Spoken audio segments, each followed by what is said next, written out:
Welcome back to Movies TV Mad. You can follow me on Twitter at Movies TV Mad. Smash the like button if you love me. I know you do. Subscribe if you're new. Please have your say. A very warm welcome to Tuesday's edition of the DC Universe Daily. Question: would Bradley Cooper make a great Lex Luthor in Superman Legacy and beyond in James Gunn's DC Universe? Mick, that's a dumb question.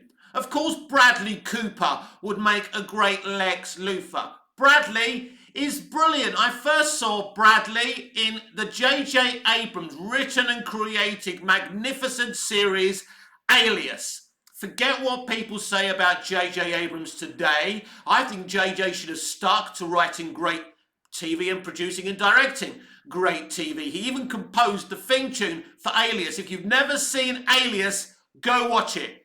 5 seasons of excellence. A spy espionage series which is female-led by a wonderful woman called Jennifer Garner. Jen is consistently fantastic in this series for 5 years. Anyway, what are we talking about Alias for? This is the DC Universe Daily. So I want to know in the comments, wherever the comments are today on YouTube, either side of me, down below, let me know. Do you think Bradley Cooper would be a great Lex Luthor? Because James has said at least one of his actors from Guardians of the Galaxy Volume 3 will be in Superman Legacy. Now, he actually said maybe one or more. I think there'll be more than one. And I think Bradley Cooper is definitely going to be one of them. Now, he could do what he's been doing in Guardians with Rocket and just voice a CG or animated character, because Bradley doesn't really do much these days, which is a shame. He's mostly on the production side and he does a lot of voice work as well. He actually produced the Joker movie and he's producing Joker 2, Joker Folly Ado as well. Bradley isn't a fame whore. That's why I love Bradley as well. Great actor. He's from that great mold of actors. And I would absolutely love him to play Lex Luthor. Now, Mick, you've said you want Michael Rosenbaum to play Lex Luthor. I would. I would literally wet my pants. I shouldn't have said that, should I? But I'd be very, very excited if Michael Rosenbaum came back as Lex Luthor in Superman Legacy. That would be the thing that I would love, but I'm not demanding anything from James Gunn. I'm not a demander. I sit here, I react to the decisions these people make. If they're shit decisions, I say they're shit decisions. If I like the decisions, then I like them. And my opinion is not a universal opinion, it's my opinion. And we're here, let's get one thing straight. Don't get it twisted. This is a fan channel. Takes me 9 hours to upload this half-an-hour video. I sit here during the premiere, not for my own health, not because I'm going to make money, because like hardly anyone subscribes or watches my stuff, right? But I sit here just in case you guys and girls want to ask me something or say something to me during the premiere. Sometimes my dinner goes cold, but I don't mind. I love you guys, and this is a fan channel. This channel belongs to you.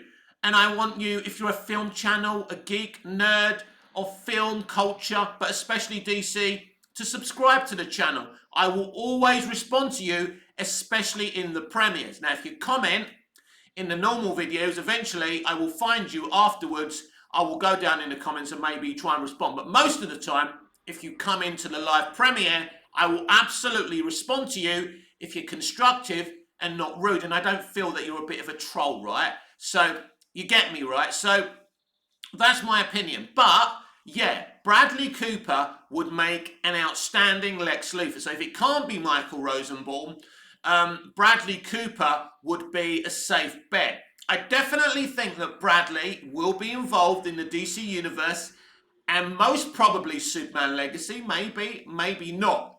But I've always seen him as Lex Luthor in a way. Why is that? I don't know. I just think he's a very, very strong actor. And we've seen him play a varied amount of roles as well in his time. I definitely think he could play Lex Luthor. And now he's older. I think he must be in his 50s now, mustn't he? At least.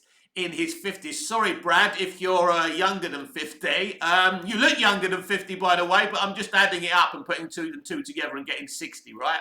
Not 60, 50. I'm sorry, Bradley.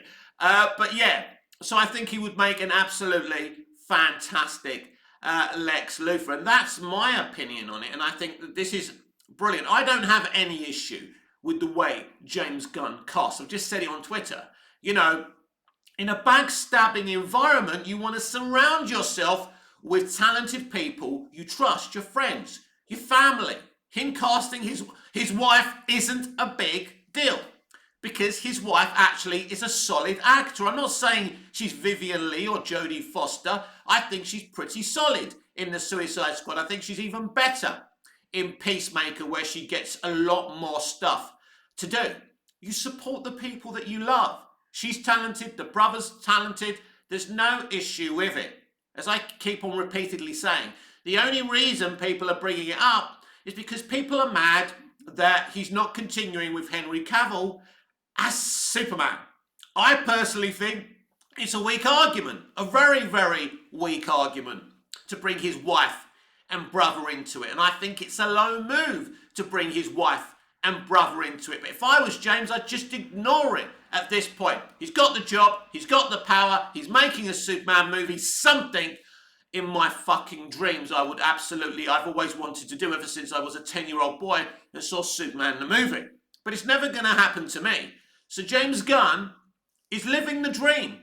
And he can make a DC universe and a Superman movie that we can all gush over. That's the power he's got.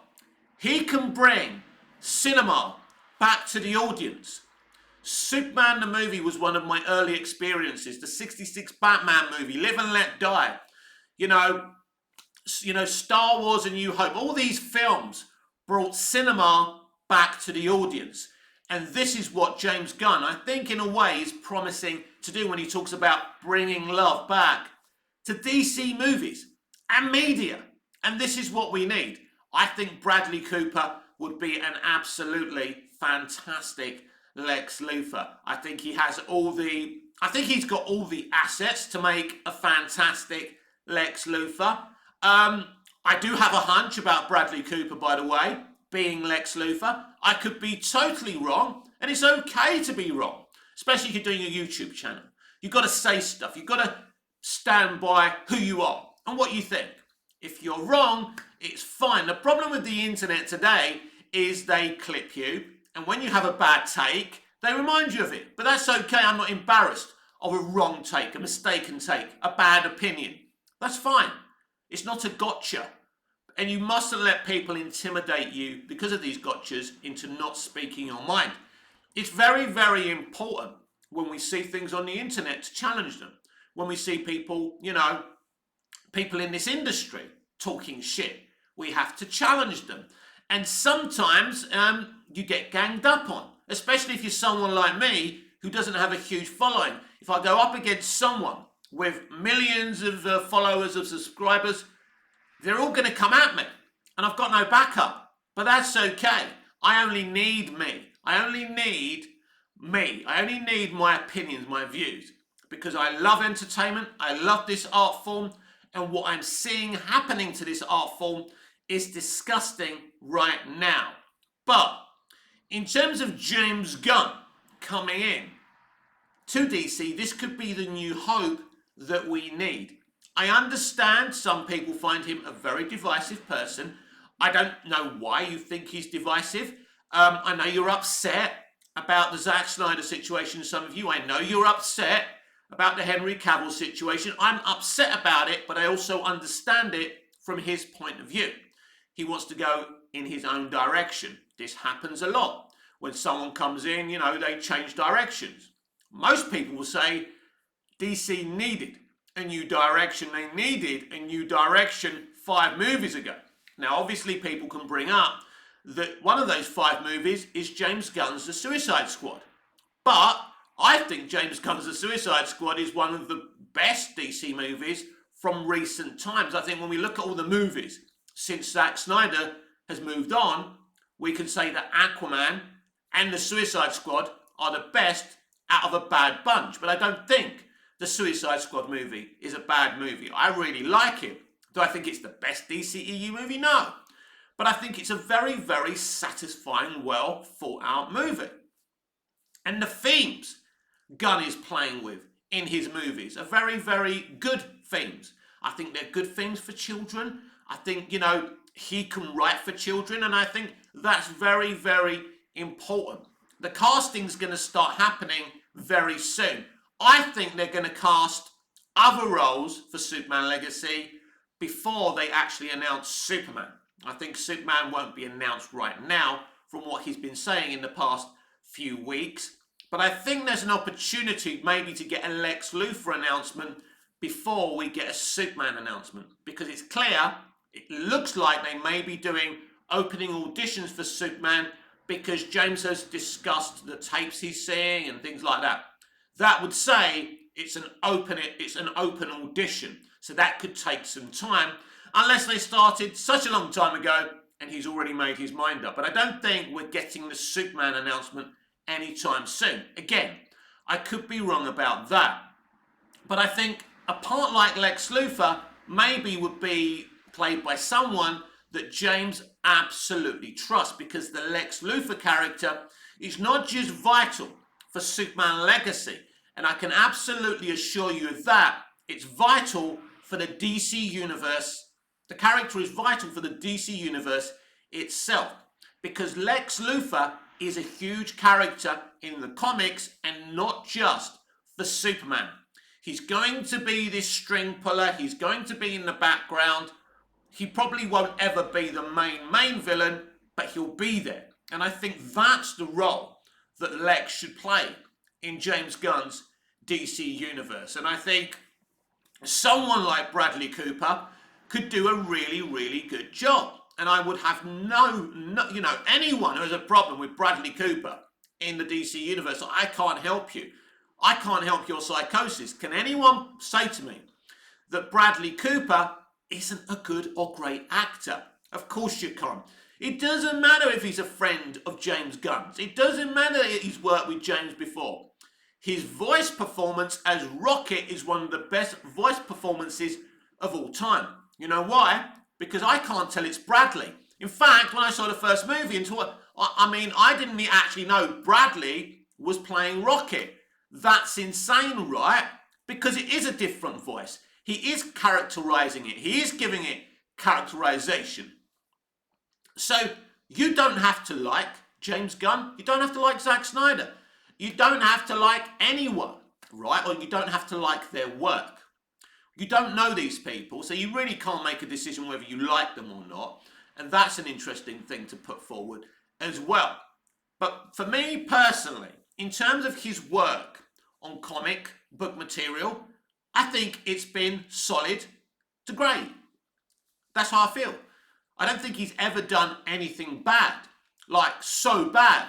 So I've enjoyed what he's given me personally as a consumer, and we'll see. But yes, look, unfortunately with social media, there's always this divisive conversation. It tires me out.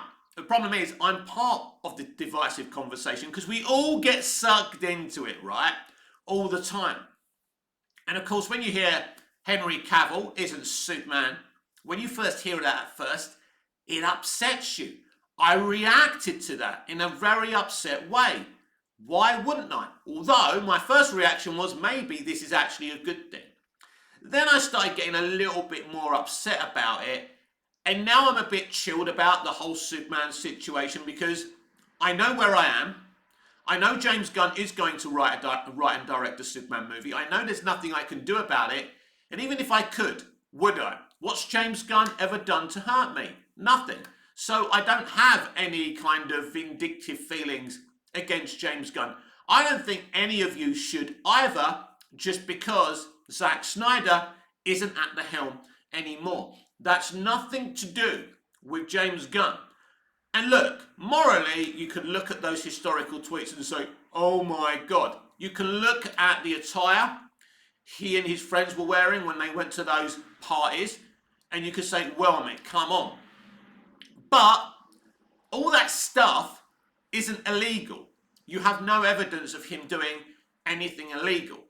And if or when that happens, I don't want to discuss that. I don't want to discuss circumstantial evidence, right? There's evidence of Ezra Miller throttling a young woman, I think, in Iceland. There's evidence of him doing despicable things. But a lot of you Snyder fans keep on defending him and saying he's innocent while you're hanging, poor James Gunn out to dry. And I don't think it's right. Because, by the way, that horrible word you keep on accusing James of, well, there's a few accusations along the same lines for Ezra Miller as well. Unproven allegations. And that's why I won't mention that horrible word you keep on labelling James Gunn, because we can't prove that Ezra Miller did those things either, so we've got to be very, very careful. So what's my advice on Ezra Miller and James Gunn to a lesser extent? Enjoy their content or don't watch it. If you don't like them, don't watch their stuff. If you want to boycott Superman Legacy, boycott it. There's no skin off my nose. It won't be any skin off the studio's nose. If it's a great movie, people will come, $2 billion in the bank. If it's not a great movie, the critics are going to say it's not a great movie. Well, let's hope so. You can't really trust them anymore either. But if it's not a good movie, if he blows it, then the movie won't make money because the consumer are in charge of the box office. That's how it works. So in terms of all these kind of allegations and things that people are saying about James Gunn, you can't prove them apart from a few unfortunate tweets that are not great, I must admit. And that party stuff is beyond me. I don't get it. I don't want to get it. I don't know what he was playing at there. It doesn't matter to me at the end of the day. Unless he's proven of doing something so horrible. If that's proven, then my conversations will be different. Absolutely different. But please don't come to me and start saying he's this, that, and the other when you can't prove it. Like I can't prove about the things that have been said about Ezra Miller. There's some things that are proven he's been arrested for, but a certain thing he hasn't been proven for, right? So I'm not going to go there. So my attitude towards Ezra Miller personally is that, they seem like they probably need help, that they're problematic people from what we've seen them do. But that Flash movie, I know, is pretty handy. I don't agree it's the best movie ever, but it's a pretty handy movie, and I can't wait to go and see the finished article. I'm excited. I'm going to see this movie.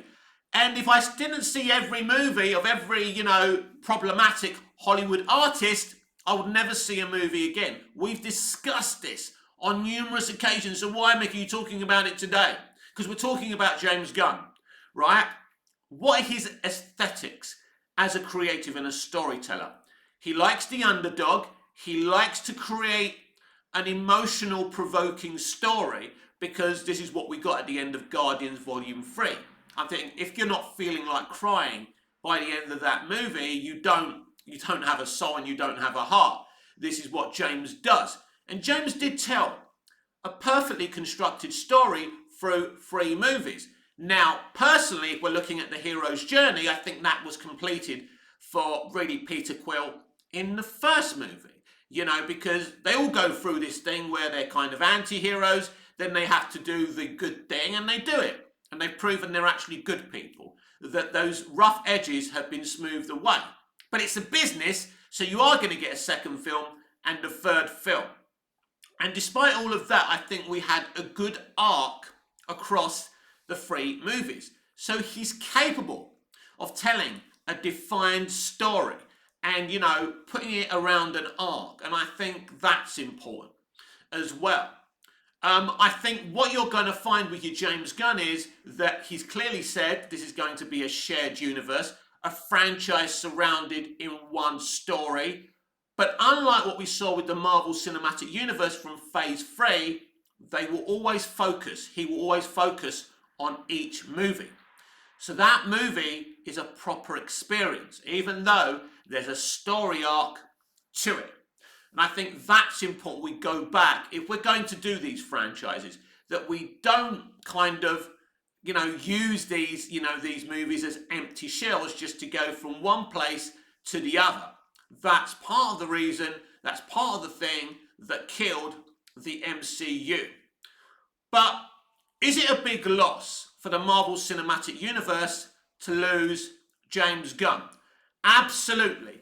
The whole situation is calamitous now for Feige in the position they find themselves in. It's not, it's not the MCU of Phase 1 or Phase 2 or even Phase 3. I mean, Phase 3 is my, if you give me, if you give me a choice between Phase 1, Phase 2, Phase 3, the first two phases I think are excellent and are doing a good job, mostly. I'm sure you can pick out a film that you feel is crap and, say gotcha, like you all do on the internet. But I think that at the end of the day, I think the first two phases are brilliant because there's more focus on the movies, even though there is a defined arc going on. And I think this is what James Gunn will do. I think this is what he needs to do.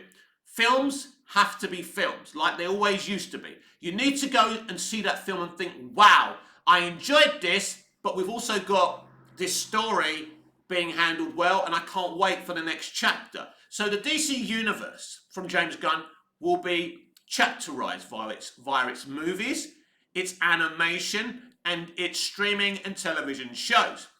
Its animated actors will come across to live action to play the same characters. These are brilliant, brilliant ideas. And if he pulls them off, they will be brilliant. James Gunn's the kind of guy who always talks about certain things. You can see there's certain things about the industry and about the MCU he hasn't liked and he hasn't enjoyed being a part of. I mean, I saw him in an interview talking about when there's too much CGI or the CGI is bad, and he said that's really, really lazy. Now, I don't think he's talking about the artists, he's talking about the studios themselves. I don't think there's such a thing as a lazy VFX artist. I think there's overworked VFX artists. I think they're treated disgustingly. And I've always said ever since everything was kind of exposed about how they're treated over at Disney and Marvel Studios, I always said I stood with the VFX artists because they're doing a very, very important, difficult job. Because nearly 75% of movies now are literally CGI. We saw how many shots there were in Zack Snyder's Justice League Snyder Cut. And it takes people to do that job. It's not Zack Snyder sitting there behind the computer. It's his people. But he understands the process, and Zack's one of the few directors who's part of the VFX and the computer-generated images kind of process. And so when you see, for example, people asking the question, well, Zack Snyder's people he works with are working on the Flash movie, so why are there certain issues with VFX and CGI in some of those trailers? A, they haven't completed them yet, and B, Zack Snyder is not there directing them. That does make a big difference, but I am confident that the VFX and computer-generated images that we've seen in the trailers that are problematic for the Flash movie will be fixed by the movie, and I think you will see a stunning-looking movie in the Flash movie. I'm going to be honest about that, so there's no accusations of having an agenda against the movie. I am disappointed with the Flash movie that Henry Cavill has been omitted from the film, that Supergirl replaced Superman. I've always been very consistent about that. When Sasha Calle was announced by Andy Muschietti on Instagram, and I didn't know she was replacing Henry in the film and in the old DCEU, that's what Hamada was planning to do, I was very in love with the casting. She seemed lovely and grateful and talented. And I was very, very excited because also she's Latino, which was an exciting piece of casting. She seemed very, very talented. I was excited. I have no issue with Sasha Calle as an actor. And she's very good in the role. No question about that. I don't have that issue. My issue is with Henry being deleted and him not getting the opportunity to say goodbye to his Superman fans. That's not right. While Ben Affleck gets the opportunity to do his swan song. I've been consistent about this. I didn't like the way Ben is treated with respect and Henry isn't. And I don't understand why. I wish I did understand why. Why is it different for Henry? What has Henry done wrong? If Henry's a problematic character, come out and tell us. Straight. But if he's the gentleman we all think he is, then why wasn't he given the opportunity to say goodbye in the Flash movie, like Ben was? It doesn't seem fair. Also, we have the Wonder Woman situation, which is still in the back of my mind because it's still very quiet on Gal's future. She hasn't said she's not going to be involved. James Gunn hasn't said that she isn't going to be involved going forward. I mean, he said actually the stark opposite of that. We'll see what happens. I mean, there has always been a thing niggling at the back of my mind that she will officially quit sometime sooner rather than later. I just have a feeling she's not going to be James Gunn's Wonder Woman. But I could be absolutely wrong about that. So she could, because she's clearly, I mean, Paradise Lost seems like a Wonder Woman prequel story, if you ask me, and it looks like that's the case. I don't think she'll be in that. Maybe I'm wrong. And I do feel they're going to go down a new direction with Wonder Woman, if you ask me.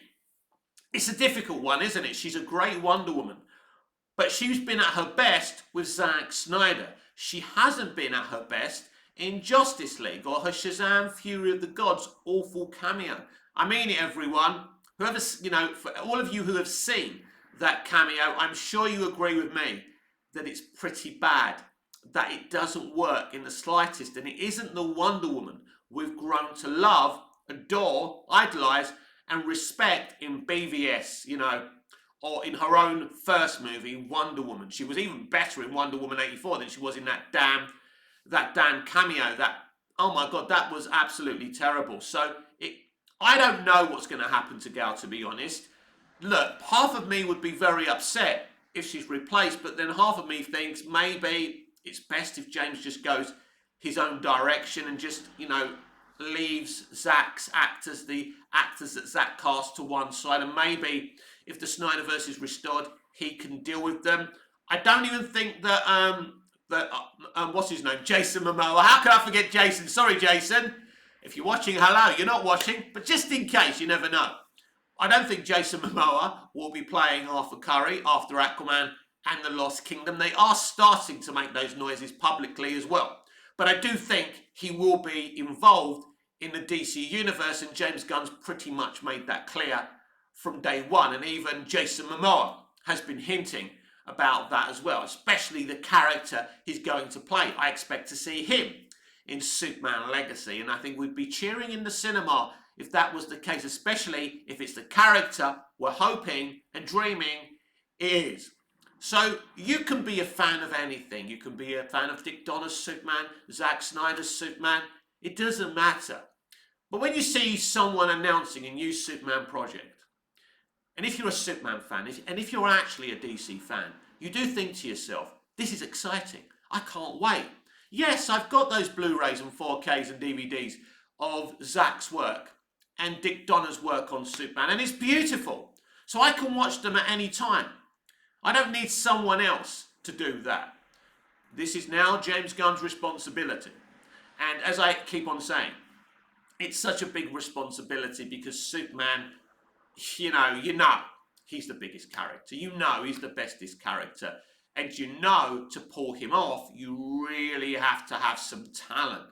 And you know, James Gunn has shown us his ability and what he's good at doing. And now he has to take an individual character and make him great, because James is very good with groups of characters. You know, characters that have got those rough edges and need them smoothing away. We saw it with Star-Lord, we saw it with Peacemaker, and he pulled those characters off brilliantly. Now he has to take a young man from Kansas, Smallville, and show us what he can do with him. And it's very difficult because we've all got defined ideals on what and who Superman is. Who had a defined ideal on who Star-Lord is or Peacemaker? This is why James does it. He picks very unknown characters and introduces them to the mainstream audience and adapts them his way, makes them his own. And I mean, Zack Snyder made Superman and Batman his own to a very controversial, divisive result. of course, watching art is very, very subjective. But I believe this is the time to give us a Superman that leaps out the comic books. This isn't the time to be controversial or hard-edged. This is the time to give the people what they want. This has been Tuesday's edition of the DC Universe Daily with me, Mick, your host with the most stars, your girlfriends and your wife. Please like, share, comment, subscribe, hit the notification bell so you never miss this beautiful perfection. Smash the like button if you love me. Subscribe if you're new. Please have your say until we see each other again. Goodbye, au revoir, auf Wiedersehen.